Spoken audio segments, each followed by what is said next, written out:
what do you do if you're the only one trying in your relationship? And is that actually the case? Or are they trying too and you just don't know? Have we talked about this before? Probably. Does it bear repeating? Absolutely. So we'll do that today on the Manspace. Welcome to the Manspace podcast. We're your hosts, Drs. Rob Porter and clinical therapist Mike Porter. Welcome, spacemen. Nice and straightforward. Right? It was very... Until I veer off right here. Watch this. Oh, by the way, Matt's not here, buddy. So oh, yeah. Sorry, Matt. Go ahead and turn the episode off now. Yep. We miss you. Nothing smart will be said today. Oh, I love my laugh. I love that as I get older, it's more and more Dom DeLuise. 1403. I hate that clock, man. Don't you? That clock. My clients are like, why don't you change it? I'm like, I can't. I bought it. And then I realized, because it reminded me of not the flux capacitor. It reminded me of the Back to the Future clock. Oh, it totally looks like that. But then I was like, but I can't change it because apparently it only allows for military time. What? And also, why are we dumb? Why don't we all use military time? Is that the predominant method in Europe? I think a lot of Europeans do, yeah. Also, they use the metric system. Why don't we? Well, because we're arrogant and lazy. Celsius, that makes more sense too. Mm-hmm. Freezing for us is 32 degrees. Yeah. Which also, though, anytime when they talk about, in the Great British Bake Off, when it's, 70 degrees and they're all dying, I'm like, well, it sounds absolutely pleasant. And then I always have to Google it. I'm like, oh, it's right. pretty hot over there. Yeah. That's like friggin' hot. Yeah. Yeah. All right. They also, date. The United States is one of the only countries in the world that does month first. Everywhere else does. Remember back in elementary school when we were learning the metric system because we were all going to transition over? No. And then eventually we were like, never mind. This is too hard. Yeah. I don't know what's hard about it. It's series of tens. So much easier. Oh my gosh. Instead of memorizing that like a mile is how far a goat could go before it gets too tired. Yeah. I had my students, every time I would teach metric system, would always be like, oh my gosh, it's so hard. I'm like, no, it's really not. Yeah. Series of tens. And they would always get mad at me because I would talk about how dumb the United States is. And they would get so defensive of the United States. And I'm like, just wait until you learn it. And then we learn, like, okay, we're kind of dumb. And I was like, It is kind of interesting to talk about how dumb we are. Yeah. On July 5th. Right? How dare us. I just said to Becky last night, I do have a problem that I'm not, I feel almost bad saying this, but I don't have a real strong patriotic streak in me. Mm. I do think our history as a nation is very cool. We got a lot of screwed up stuff in it. Sure. But I think the story of the Declaration and the Revolution and all that stuff is very fascinating. Even our stuff all the way through how we become a nation, the nation we are, is also very fascinating. And I also think, I told Becky this, that it is, I think it's very significant people who are willing to go and defend. Yeah. Right. I think that's very significant. But I don't feel the idea of patriotism somehow feels, and I don't think it's supposed to be this way, but it feels like I'm patriotic about my thing, which means yours is not as good as mine. Yeah. It always feels like we're saying we're the best and nobody else is. I feel like, why don't we just say yours is also really cool? Like, how are we not more global sometimes? I feel like it doesn't make any sense to me. Because we've never had to be. I mean, we got at least 3 German listeners. To which I say, Guten Tag! But are they actually German? Or are they Americans that live in Germany? That's fine. That's fair. We might have a Canadian listener. I mean, technically, if Mom ever listens. That's true. Although she's an American citizen. Yes, but she is a Canadian citizen as well. We know somebody who's listening in Canada? Yeah. 17 listeners, dozens of listeners all over the world. All over the world. We're going to lose them today. So we probably already lost. On to our topic that we have. I think both Mike and I were like, have we talked about this before? But as I will say this to clients too, I think, look, we're going to say different stuff today, even if we've talked about it before. Yeah. Because it's, even if only because we're in different spots in our own heads. And this came up today for me, actually, at least once today with clients, but also because people will hear it. You're going to hear it in a different spot in your head. Yeah. And let's be honest. I mean, some of you out there have listened to every single episode, and to you, my hat is off. But to the rest of you, I don't even know what to say. I mean, I'm disgusted. Fuckers. Get on board. Are you really a spaceman or not? Yeah. You're either in or you're out. Whenever Matt's here, dude, it's like, I don't. It seriously feels like, is Matt our parent? So when he's gone, it's like, let's trash this house, man. I wonder what Matt would think about that. I know, poor role. guy. Yeah, he's our attractive older parent who's always keeping us.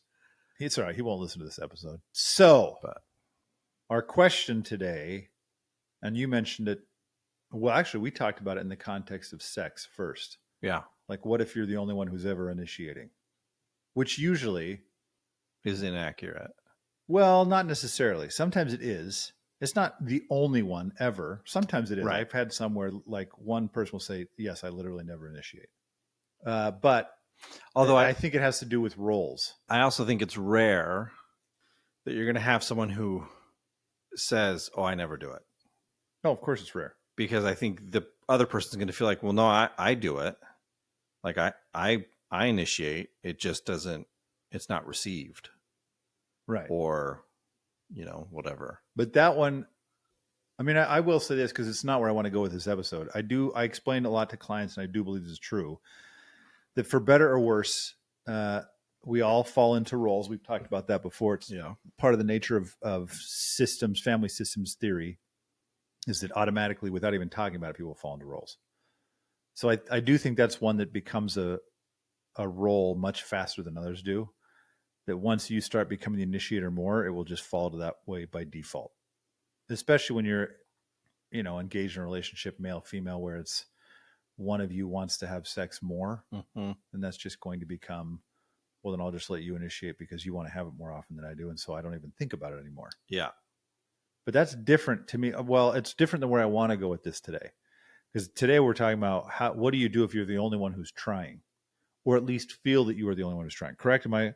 Yeah, no. Because like initially, right? Like we did start with the sex question, but as I thought about it, often the one who thinks that they're the ones that always initiate for sex are also the ones that think, well, yeah, but I'm also the one that like makes sure that we're going on dates and make sure that we do this. And like, they feel like they're the ones that kind of keep the relationship floating. Yeah. That's true. I think I get that a lot from people too, that I'm the one who's doing everything. Yeah. Like I'm pausing because I think in my head, this is like what I do with clients. Sometimes they're like, just ask the question, Rob. I'm like, it's not that I'm afraid to ask you the question. Right. It's that I already know how you're going to respond. So I want to make sure I'm asking a question in a way that maybe could also surprise me. Mm-hmm. Like maybe there's a different, or maybe I'm too pigeonholing this or something. Yeah. Yeah, where you want to make sure you're asking the right question. Yes. Mm-hmm. Like I think, have you ever seen a couple where you could say, yes, literally, you are the only one trying? Keep thinking. Just breathe out loud. Just let us know. Really thinking. No, it's one of those, logically, the answer to me is yes. Except that I don't like absolutes. I know. And so I think, no, there's never a time it's always true. Because, right, like with very few exceptions in my life, I think there's nothing that's always true. There's always an exception. There are a handful of things that I find exceptions in that, but that's funny that I'm using an absolute to. I know. We're so funny. Yeah. To say there's no such thing. And so I think there's part of me that, but then I think, no, I've seen couples where in my experience, it's typically the husband, but is really pretty checked out. Mm-hmm. Where like what we talk about in therapy is driven by the wife. The fact that they're in therapy is driven by the wife. The husband just kind of waits to do what he's told at home. He doesn't initiate. He doesn't take, a proactive role with the children or in the chores or in the household function. But I also think that that's often driven by past experiences too. Like, and we've talked about that before, right? Like the wife who says, well, no, but I want him to get involved, but then he gets involved and he's told it's not right. Right. Well, you can't do it like that. Well, okay. I don't know how else to do it. So, right. Or if I have to tell you, then why bother? And so I think, like my guess is you could find stuff early in the relationship where that played out and the husband learned like, okay, well, I guess I'm just going to wait until you tell me what I'm supposed to do because I don't want to, piss you off. Right. So in that context, then you are saying, yes, because I can say yes, you've seen it. Yeah. And I've seen some where I could say, yeah, literally you're probably the only person, I'll say trying in quotes. Yeah. Meaning it's not to say that the other person never does anything nice. Sure. Or something beneficial to the relationship, but they're not really putting any effort into. And sometimes it's just a matter of like, this person has checked out. Mm-hmm. They don't want to be here anymore, but they're also not going anywhere. Right. So you are doing quote unquote everything as far as effort and deliberate intention goes. So this is the part that I think people I remember sometimes saying to you, like, probably people hate when I speak. There are probably some, not everyone, obviously, but there are probably some people out there, if I get up to speed, like, oh, I hate this guy. Yeah. Or like on this podcast where it's like, Rob's talking again. Turn it down, honey. It's Rob. He's saying something about how amazing he is. The good news is we've had enough people say that they have a hard time telling us apart on this podcast that I think, well, good point, Rob. How do they know? Like, see what I just did? Yeah. I say, how do they know that the person they're not irritated? That's me. That's interesting.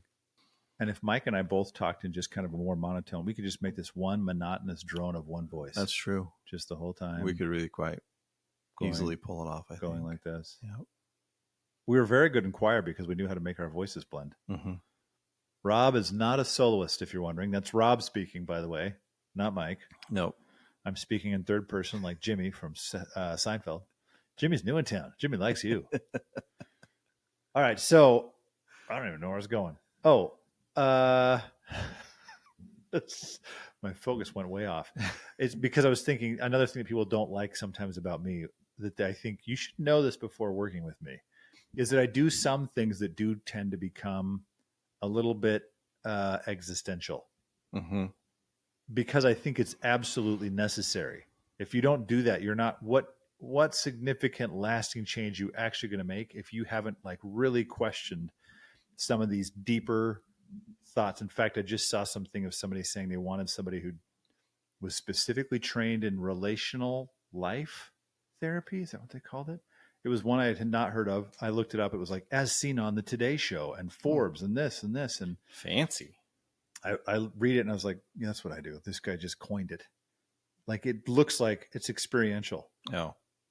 But tried to make it, and it's if you took experiential and EFT, which is also experiential, right? Mash those together to make a programmed method of therapy. That's what he did. And you can also, by the way, get certified for the low cost of. I'm like, oh, jeez. And I always feel like, does nobody ever see that for the low cost of a master's degree? Like, isn't it fascinating? These new groundbreaking theories always involve you paying for certification in it. Well, and here's the funny thing. I think like we all did it when we went through our masters. Right. Hey, what model of therapy do you align with? And I think, well, I didn't have to pay to get certified in it. Right. I just had to study it. Right. Well, this is this guy's thing was like. He talks about essentially it was like, so you're saying this is where I say like, it's experiential because he's saying you have to have kind of like a solid self and then really connect with other people. It's like, so authenticity of self, as Whitaker would say it, and then connection with other people, as Whitaker would say it, or Bowen, differentiation of self, followed by the connection that you create with others. So it was like, okay, all right, but I digress. A fourth time or fifth, I don't know. We've lost count. So my question then is, because this gets a little more existential in my head, I work with a lot of people where when they're coming in individually for something relational, and it's Viktor Frankl that we've talked about before, like, well, yeah, what do you do with that information? Like if you're saying they're not changing anything, then what are you going to do? Yeah. which is kind of what we're asking. Like, what do you do if you're the only one trying?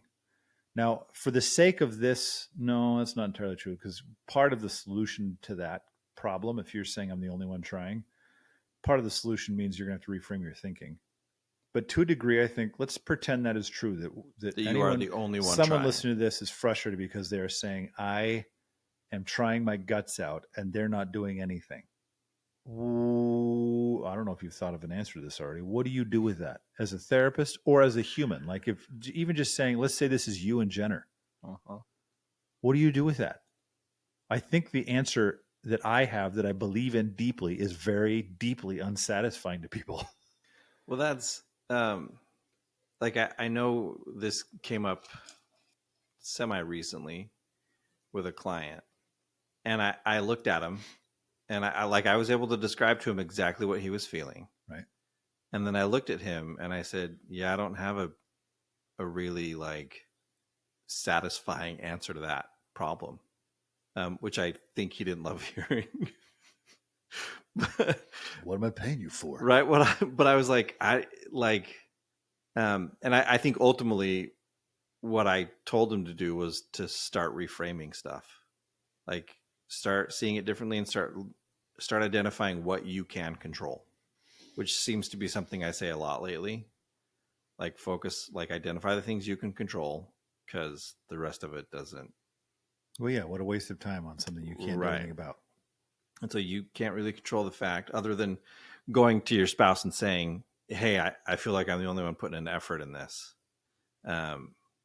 is to just kind of, well, and I will often encourage them, like, well, look for it. Chances are your spouse is doing something. Like, isn't that funny? Like, as you said, I think another way of saying that is gratitude. Yeah. And it is so funny how many things I think in therapy that I think people are a little bit like, no, don't tell me the things that everyone's already said. And I think, there's a reason why everyone's already said this, right? There is no secret that we possess that we have not shared with you, because we need to make sure we still have a job. Right. Plus, again, things we couldn't control. Even if we had, the minute I tell one person, they're going to run into someone in their life who's struggling with a similar thing. Like, oh, my therapist said I should do this. Well, now it's out there. I know. Like, you just cut me out of the loop. It's funny how many things people will attribute to me too. That I'm like, I didn't come up with that. Yeah. I just said it to you. My favorite is the number of things I'm attributed that I didn't say at all. Yeah, that's my favorite too. Where I'm like, I think you misunderstood what I said. I did not say to punch that guy in the face. So then you're saying essentially, and maybe to me this is a first step, maybe, or it's one of two steps. Maybe there's more steps. Okay, I'll say one of three. I just came up with another thing in my head. The one step is you have to see what you're not seeing. Yeah. How do you do that? If I'm your client, I'd be like, how? Because she does nothing. Yeah. And that's Stumparooskied. A little bit, which was actually going to be one of our possibilities for today. Oh, yeah, trying to stump each trying other? To stump each other. Rob would have won. Yay, I win. Although, well, no, because you have an answer to this question. This was, as we were talking about it, I thought back to the fact that I didn't have an answer for this guy. And I thought, I don't actually have a thing that I tell clients, because I don't, except for reframe. So how to find what you can't see? I would probably start with them and just say, make me a list of everything your wife does for you. Like, but I feel like you have to be careful with the phrase "for you." Why? Because then I think they're only going to look a certain way. So, like, for example, if we go to love languages, then it's like, well, I was trying, but she never once bought me something at the store. Right. Okay, well, did she buy groceries at the store for everybody? And then you could say, well, yeah, it's just her job, because that's a woman's work. Because now we're back to roles. Okay. No, and that is like this came up with a different client, right, where we'd gone back and forth, and I've said it on here before, where I think, yeah, once upon a time, your wife probably, when she made dinner for you, very much thought, oh, like, I'm doing this for him because I love him so much. like, she doesn't think that now. Now it's a task that she has to do every day. Mm-hmm. So is it communicating the love that, the wife thinks it's communicating? Probably not. But it also doesn't mean it's not communicating love. Yeah. But I struggle when someone's like, well, but I do this for you. I'm like, if all you can give me is the routine task you've been doing for 15 years, you're not doing enough. Yeah, because that goes back to this idea of saying it's not necessarily are they doing anything, right? But it's saying what they're doing. What's their intention behind what they're doing? Yeah. Why am I doing this? Yeah. Am I trying to communicate to you? And that routine task, you're going to have a hard time getting me to buy in that that's what you're attempting to communicate. That you're not just working out of muscle memory. Although I will say you can make those routine tasks. Oh, sure. Be significant. Oh, for sure. But again, like it comes back to intentionality, which we've talked about a lot on here, right? Like you have to be intentional in what you're doing. Yeah. You have to be intentional in how you think. Think about the research paper me and Matt did. I didn't know you guys did a research paper. It was a qualitative study. Mm-hmm. I feel like, and in this particular style of qualitative analysis, you take the data you're getting from people's comments and you create essentially like a flow chart that represents what like everyone is saying. Yeah, yeah. And we ended up, this was actually before, because I'm going to say this like we were groundbreaking research, we weren't, but it was kind of before, more and more in the past few years, there's been more research coming out about being intentional and how significant it is. But at the time, it wasn't coming up a ton. Yeah. But we called it, it made a funny graph. Anyway,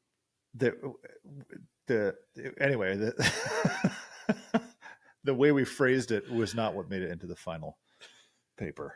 But it was about intentionality. That's all, Mike. That's all I need to know. Okay. We've matured since then. That's good. Enough to at least not put it out there. It wasn't horrible. It was just like, reflective of. It was kind of like being a 13-year-old. Two dudes in there, yeah. Yeah, 13-year-old with his mentality. So don't think super horrible. Just like, right. That's what a 13-year-old thinks. No, But now I have enough class to at least act 15 on a podcast. So, sorry, intentionality, reframing, and gratitude in seeing their intentionality. I would add to it, like looking for it. Maybe you're saying that. Maybe you're already saying looking for it. Like specifically considering the possibility that even that thing that may be routine, what if you just assign the meaning to it that they're doing that for you? Yeah. What is that? How does that change the way you would respond to this person? Which is really right. Like, I guess the way I would phrase the question then isn't what is your spouse doing for you? Right. It's what are they doing that benefits you? Yeah. Right. Because then that's going to bring in a whole lot of things. Right. Right. Will they grocery shop? Well, they don't do it for me. Does it benefit you? Right. Well, and don't they? Well, right. They're doing it. But that's you don't have to do it. Someone who's stuck in that mindset, that's true, is going to say, no, they don't. Right. Right. They're going to use the argument I just made. No, they do it because it's what they do. It's their household responsibility. Admittedly, when I do wash, I don't think I'm lightening Jenner's burden. I think I've done wash for 25 years. So yeah, I'm the guy that's like. You've been married for 25 years? 24 and a half almost. I mean, isn't your anniversary in February? Okay, got it. Yeah. I'm so far behind. Right. It's like I don't even know what I'm doing yet. Keep going. And so, yeah, like I don't think of her when I do laundry. It's just what I do. Right. But there are actually probably times I would imagine that you have done laundry and thought of her specifically. Oh, of course I have. Dreamboat. Yeah, for sure. Anyway, I would start there. Start by saying, like, look, find these things that you think your wife is doing that benefits you, that are specifically for you. And to me, I think, and I've never actually done this with a client, but I'd be interested the next time this comes up to kind of have that conversation. To think, okay, like two things, because one, couples will often develop a routine around sex, right? The opening of the movie Date Night with Steve Carell and Tina Fey, where they go on a date and he comes home and he thinks he's going to get lucky, and she comes out in sweats and a t-shirt and was putting in her mouth guard, and he's like, oh, oh, what? I mean, and pulls it out, and it's just big old string of spit. Connects the mouth guard to her mouth. And I think, right, like they had developed a routine around sex that to him, all of these things were leading up to it. And so I think, okay, so are there things that your wife does that encourage you to try and you don't realize it because it's just become the routine around sex? Right. But I know that if I try tonight, I'm probably going to get lucky because I see all of these things. And typically when I see those things, we have sex that night. Okay, if that's true, then who's to say your wife isn't doing those things so that you have sex that night? So you're trying to turn it into a statement. No, I just thought in my head, and then I thought, but the end of your comment, I was like, maybe I wasn't going the right direction. So my head, I thought, oh, you're moving to my second thing. What's your second thing? Like, this is what you do if you're the only one trying. Yeah. Now, admittedly, I feel like we'll keep trying. Right. But that's not my second thing. Okay. So my first one is that one, that kind of reframing, gratitude. Yeah. See what you're not seeing. The second one to me is actually asking myself or asking yourself, why am I even doing this? I don't mean that. Sorry, you can phrase that wrong. If you say, why am I even doing this? It sounds like, what am I even doing this for? But I mean, what is my intention behind doing this? Half the time, not half the time, I think often, I've worked with clients and I've caught this in myself before, where if I'm really honest with myself, my intention was, I will get this thing in return for putting this intention and effort in. Yeah. Instead of, I'm doing this because I care about you, and that's it. Or I'm doing this because this is something we've mentioned before. I hate when dudes are like, yeah, I mean, I helped her out. I watched the kids for the night. It's like, that is not helping her out. They are your kids. Right. That part always kills me. I babysat. No, you can't babysit your own kids. Which I still disagree. I think you can, but I guess if that's what you call just having kids in your house, then you're babysitting full time. Yeah, sure. But I could argue there's differences, but that's not the point. No. So, like, I think this is where it gets existential. Like, if we are not honest with ourselves, and I think we very often are not as humans, to say, why was I actually doing that? Especially with dudes. I think you're going to find a lot of dudes that felt like, well, I did this because, well, either A, she said to do this, or she this or this, or B, this then would come in return. And I think that's problematic. Yeah. One, yes, I agree. Obviously. I think there have certainly been times in my own marriage where I've thought, well, if I do X, Y, and Z, I'm increasing my chances from, 40, 50% to 85, 90%. Right? Sure. Yeah. And so I'm doing the thing with the hopes that this is the outcome. There are also times in my life where I think, no, I'm going to do this because it's nice. Am I aware that a possible outcome is sex? Yeah. Is it what's motivating me? I mean, no. But would I ever get anyone to believe that? Because I'm aware that it exists as a possibility. Now we're getting right, like Schrodinger's cat on this. But that's the thing, I think, right? But how can you? And a lot of it is like honest internal reflection, which is difficult for a lot of people. Well, that's what I mean. But I think I don't think I'm not even proposing this like it's bad. Right. Like, I think it is just being aware of why you're doing it. There are for sure times when I have done something thinking, if I do this, it increases my chance of getting lucky tonight. Sure. Although, if that happens often or even regularly or somewhat consistently, the spouse knows it. Oh, yeah, you're going to get called out on it. And now it means not only is you're actually probably decreasing your chances. Yeah. But, well, and that's funny. Like, this also, like, it does, right? We keep drawing back to sex, but I think no, maybe you want, maybe you're there's a dude's night happening and you want to go, and so you think, well, if I do these things, she's more likely to be like, yeah, that's great, you've been super helpful, go take the night and watch football, right? I'm sorry, I've done that before. I know it always makes me laugh because it sounds like you got to earn your keep and then go ask mom for permission to go watch a football game. And yet we both know that's the mindset that a lot of guys function from. For sure. Like, I think some of us are guilty of it from time to time. Yeah. I think some guys, that's just the world they live in. Yeah. I can say I've been guilty of it. Mine hasn't usually been, at least not in a long time. I don't think it's been permission as much as I feel bad. Yeah. I'm going and doing something fun and you're going to sit here and do whatever. Yeah. Like, I have a really hard time if I feel guilty. If I'm sitting down and Jenner's cleaning or doing any kind of chore, right, where she's like, no, I'm doing this because I don't want to. And I'm like, right, but like I can help. And she's like, no, you're fine. Right. But the guilt is occasionally overwhelming.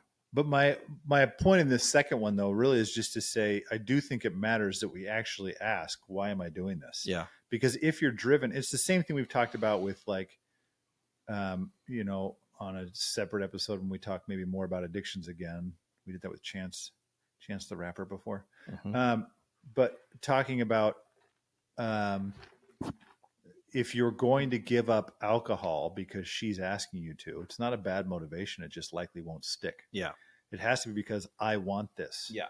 So if you're saying, I want to have the kind of relationship where I put effort into it and where I initiate and where I, you know, I think about her. And so I go and buy her flowers and I think, great. If you're doing that and then saying, but you never do it back for me. Right. That's kind of one of those bait and switch that Becky used to hate, where friends would call me like, hey, you want me to watch your kids? Right. And Becky's like, sure. Why? Oh, I just thought you guys might need a date. You know, it's like, okay. Then like the next week, it's like, hey, remember that time when I watched your kids? Yeah. You want to watch my kids? Well, and that's, you and I talked about that early on when you guys lived near each other. Oh, yeah. And we talked about, like, one, we established kind of a, like, no, this is what we're going to do surrounding our anniversary. Yeah. Because we were kind of the only family we each had. But like, I remember specifically, I think when it came up among your circle of friends at some point, you and I talking about it again and just being like, yeah, we're not doing that, dude. Yeah. The tit for tat thing is bad news. Oh, yeah. And people pick up on it, even if you're not being so overt about it. And that's why I think I think why this is kind of an existential topic for me is, I think sometimes the longer we do something, if we're hoping for a desired outcome, which is going to, by the way, get to my number 3, but if we're hoping for a desired outcome, and that's why we're doing it, it becomes very depleting and frustrating to feel like I'm just pouring this effort in, nothing's ever coming out. Yeah. But if your outcome is different, if your outcome is measured in who I'm becoming or the kind of person I want to be, yeah, then you're less likely to reach points of burnout. Like as a therapist, it's like, man, if I feel like I'm doing good work, even if it's not landing, I will still kind of say, well, how do I go about this a different way? But I'm less likely to say I'm less likely to burn out. Yeah. Because my outcome is saying, hey, look, I don't know what you're going to do with this, but I'm going to do good work for you. So I think it matters a lot, not only to see what they're offering, number 1, but to 2, look at yourself and say, why am I doing this? And I think very often anybody listening to this could look and say, oh, there's a lot of things I do specifically as a kind of a secret way of unlocking the thing that I want on the other side, whatever that thing is.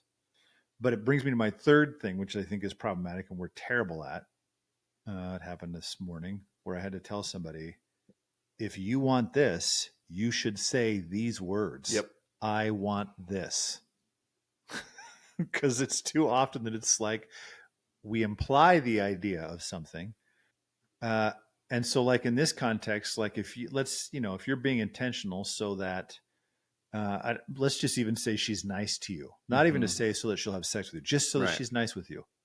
Then it's like, okay, why didn't you go and say, hey, can we talk? Sometimes I wish you would, or could you, or will you use kinder words when you speak to me? Yeah. Right. Because now you're actually going to have a conversation that could become something, as opposed to I'm putting all this effort in. And this is what it's kind of like sometimes it's like I'm putting all this effort in and the spouse doesn't realize they're being tested and failing. Right. Because you've never told them specifically, I'm looking for this. Will you also do this? So I think it seems so simple. It's so simple. What is that? Oh, I have no idea. I'm thinking of Zoolander. The files are in the computer. It's so simple. And they break open the computer. No files. Where'd the files go? That show's so stupid. Anyway, sorry. All of that is a long way of saying I do think it. I think it matters. Like it makes me wonder. I talked to in at least 2 or 3 sessions today. This idea of like, well, did you actually say the thing you want? Or like, I think this person wants this. I can feel that this has happened before when I'm talking to somebody about like divorce, where it's like, I know they want to get divorced. So what are they doing? Yeah. And I'll ask like, what do you want to do? And I said, they want you to do it. They don't want to do it. Yeah. They're waiting for someone else to pull the trigger. And if you don't want to do it, then you should say, hey, I understand this is where you are. I don't want to do that. Right. So I'm not going to. But if that's where you need to go, I'm not going to be harsh and fight you on it. Like we can figure it out. But if you're asking me to go do it, A, ask me to go do it. And then I can tell you, no, I don't want to do that. Yeah. But B, I don't want to do that. And so I'm not going to. But like I've thought before, and Becky and I have talked about this, like how often am I not direct? Like how often am I just implying certain things? And then I'm frustrated when like actually just yesterday, it was kind of funny. We were making dinner in our. Wait, am I about to be in trouble? No. Okay, good. No, this was me laughing at our very our 4th of July dinner, which is usually supposed to be hamburger and hot dogs and corn on the cob, and ours was fajitas. And it was delightful. It really was. Those HEB tortillas. Oh. So, but I was like, oh, I wish we had jalapenos. Becky's like, we have some. I was like, oh, cool. Are these like old? Did you just? She's like, no, I thought you might like some jalapenos on your thing, so I bought some. I was like, oh, holy cow! But it's funny because I didn't ask for it directly. She just thought to do it. Yeah. And I wouldn't have been mad at her, although this is not really the case anymore. This is ever since I learned, like, that's just not how she does it. Although she's really increased, like thinking of like, oh, Rob would like this. I'm going to buy this for him. She goes in different directions than I do. I have been like, why don't you ever buy me stuff? I buy you stuff all the time. It's funny because I'm always buying her stuff too. That I think it's like buying her a bowling ball that says Homer on it. Like just the other day, I bought her some Mountain Dew Baja Blast. She loves it more than I do, but I'm like, I bought you the thing that I love, Mountain Dew. Or I'll buy her candy. I love candy. Yeah, yeah, but that's like, again, I know it's not the same thing. Well, no, it's because I think like this happened to Jenna and I when we very first got married. It was right around Christmas time, and a movie was on sale. Okay, of the two of us, no, I'm the movie guy. Jenna falls asleep through like every movie we see. But I knew she really liked this movie, and so I went out and bought it. Well, the movie was Silverado, and I could not convince anybody in our family that wasn't a movie that I just bought for me. Yeah. Because I'm like, I don't like, and even to this day, she goes, no, I love that movie. She's like, I'm so glad you bought that. And I was like, right. But everyone just thinks, sure, it was for her, Mike. Yeah, you big jerk. Right. So I guess we've reached. Oh, jeez. What? I just saw what time it was. Oh, yeah. Yeah, we have clients. Yeah. No nap for Mikey today. Oh, hurrah, and fast. I guess those are like in my head, I think if you feel like you're the only one trying, A, good for you for trying. Right. Don't stop trying. It's what you should be doing. All relationships take effort. And I'm pretty confident, based on what I've seen in my office over and over and over again, that your spouse is also trying. Yeah. You're not seeing it. So look for it. Ask yourself why you're trying so that you know the intention is you becoming a better version of yourself / a better spouse. And then there's a good chance, too, that if you feel like you're the only one trying, that you have not asked directly or as directly as you think you have. You've probably gone and said, you don't do it. You don't ever do this, this, and this, which is not, by the way, a direct request of, can I have more of this? Right. That's simply you pointing out what's not happening. And then they're going to come and say, well, I do this, this, and this, and I actually did that 3 times last week, and you didn't even notice it. So ask directly. That's very different. And then your marriage will be the most amazing thing on the face of the planet, and you're welcome. So catch us next time on the Manspace. I don't have a noise today. Yeah. We hope you enjoyed the episode. Please remember to rate and review. Please, we desperately need it.